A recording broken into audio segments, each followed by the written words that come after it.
কলকাতা টিভিতে আপনাদের সকলকে স্বাগত। আপনাদের সঙ্গে রয়েছে আমি অঙ্কুর। আসছি এই মুহূর্তের গুরুত্বপূর্ণ খবরে। জঙ্গি হানার আবহে উস্কানিমূলক মন্তব্য পাক অধিকৃত কাশ্মীরের প্রধানমন্ত্রীর। পাক মদতে জঙ্গি হানার সমর্থন চৌধুরী আনওয়ারুল হকের। কথা বলবো, আমাদের সঙ্গে রয়েছেন আমাদের পলিটিক্যাল এডিটর আশিস চট্টোপাধ্যায়। পাক অধিকৃত কাশ্মীরের প্রধানমন্ত্রীর সুনির্দিষ্টভাবে কি বলেছেন? পাক অধিকৃত কাশ্মীরের প্রধানমন্ত্রীর এমনিতে কোনো রাজনৈতিক উচ্চতা নেই যে সেটা নিয়ে খুব একটা আলোচনা করতে হবে, কিন্তু চলতি আবহে ইসলামাবাদের মাস্টার যারা, ইসলামাবাদের প্রভু, তাদের কথাতেই এই আনওয়ারুল হক বলে এই ভদ্রলোক, পাক অধিকৃত কাশ্মীরের তথাকথিত প্রধানমন্ত্রী, তিনি হঠাৎ ভারত বিরোধী হুঙ্কার দিয়ে বলেছেন যে বালুচিস্তানে আপনারা রক্ত ঝরাবেন আর আপনাদের কি ছেড়ে দেওয়া হবে, এই ধরনের কথা তিনি বলেছেন তুম বালুচিস্তান মে পাকিস্তানিयों के खून से होली खेलोगे, इसकी कीमत तुम्हें दिल्ली से लेकर কাশ্মীর तक देनी पड़ेगी। অর্থাৎ তারা বলছেন যে বালুচিস্তানে বালোচ মানুষদের যে স্বায়ত্তশাসন স্বাধিকারের জন্য লড়াই, সেইটা নাকি ভারত সরকারের মদতে হচ্ছে এবং ভারত সরকারের মদতেই নাকি ওখানে পাকিস্তানিদের রক্ত ঝরছে। সেই জন্য তার দাম ভারতকে চোকাতে হবে এবং ভারতের দিল্লি সে লেকার কাশ্মীর তক দেনে পড়েগি, অর্থাৎ ভারতের সর্বত্র তার দাম চোকাতে হবে। এই ধরনের কথা এই ভদ্রলোক বলছেন আনওয়ারুল হক। এমনিতে তার কথার কোনো রাজনৈতিক বা সামরিক দাম নেই, কেননা তিনি মিলিটারিও কন্ট্রোল করেন না, মিলিটারি তাকে কন্ট্রোল করে, বা তিনি পাকিস্তানের যে গভর্নমেন্ট, তার যে শক্তি ইত্যাদি, তার সঙ্গেও তার কোনো একটা প্রভাব আছে বলে মনে করা হয় না। কিন্তু গুরুত্ব এখানেই যে এই রকম একটা কঠিন সময়ে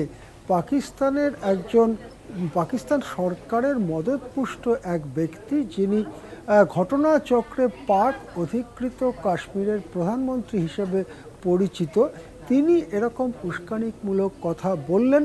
অর্থাৎ পাকিস্তান সরকারের তরফে যেটা একটু মাঝারি সুরে কথা বলা হচ্ছিল, আমরা উত্তেজনা বাড়াতে চাই না, আমরা উত্তেজনা করতে চাই না, এই ধরনের কথা, সেটাকে দুদিক থেকে কাটা হচ্ছে।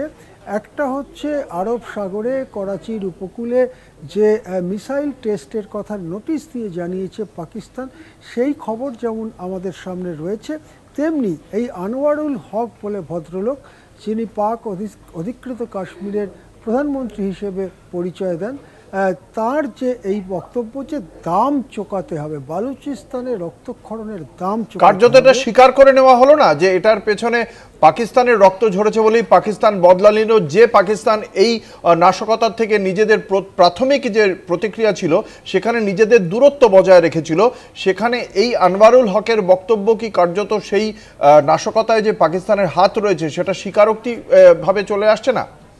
একেবারেই তাই, এই জায়গাটা একেবারেই ঠিক কথা বলেছেন আপনি। এখানে দেখার হচ্ছে যে যারা এই কাজটা করেছে পহেলগামে, প্রধানমন্ত্রী মোদি বারবার বলছেন তাদের মদতদাতাদেরও শাস্তি দেওয়া হবে।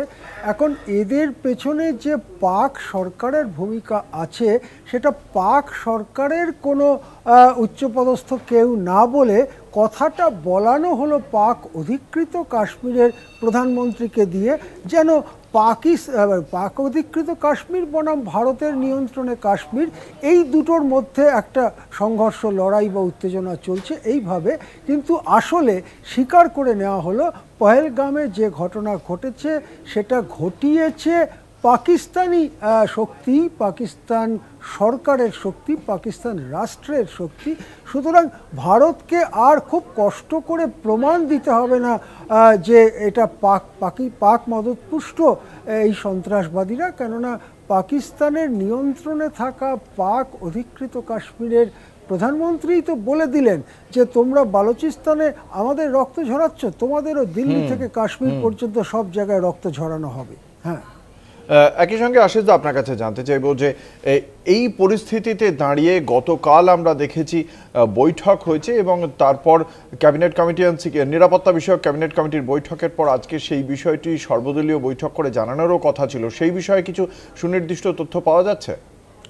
দেখো, ভারত সরকারের পক্ষ থেকে আনুষ্ঠানিকভাবে জানানো হয়েছে যে নতুন দিল্লিতে পার্লামেন্ট কমপ্লেক্সে কোনো একটি কক্ষে বা কোনো একটি হলে এই সভা হবে, যেটা সূত্র মারফত জানা যাচ্ছে আজকে সন্ধ্যা 6টার সময় এই বৈঠক হবে। বৈঠকটি আনুষ্ঠানিকভাবে রাজনাথ সিংহ ডেকেছেন।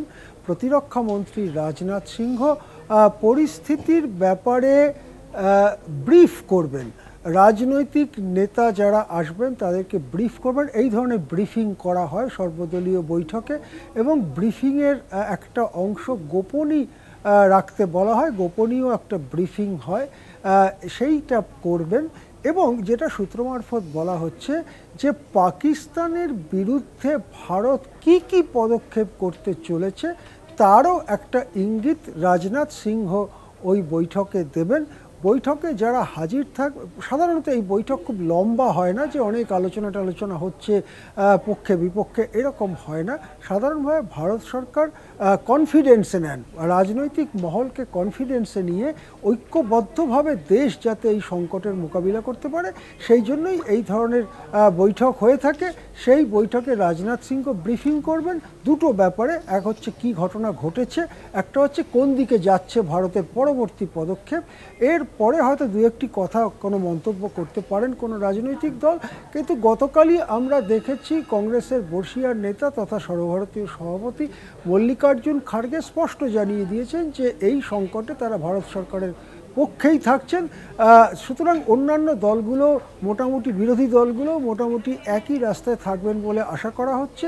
সেই দিক থেকে খুবই গুরুত্বপূর্ণ এই 6টার সময় যে বৈঠক, 6টায় বৈঠক হয়ে যাওয়ার পরে ভারত সরকার সম্ভবত কি কি পদক্ষেপ করতে চলেছে সে সম্পর্কে আরও স্পষ্টভাবে জানা যেতে পারে। হ্যাঁ, ধন্যবাদ। আমাদের সঙ্গে ছিলেন আমাদের পলিটিক্যাল এডিটর আশিস চট্টোপাধ্যায়।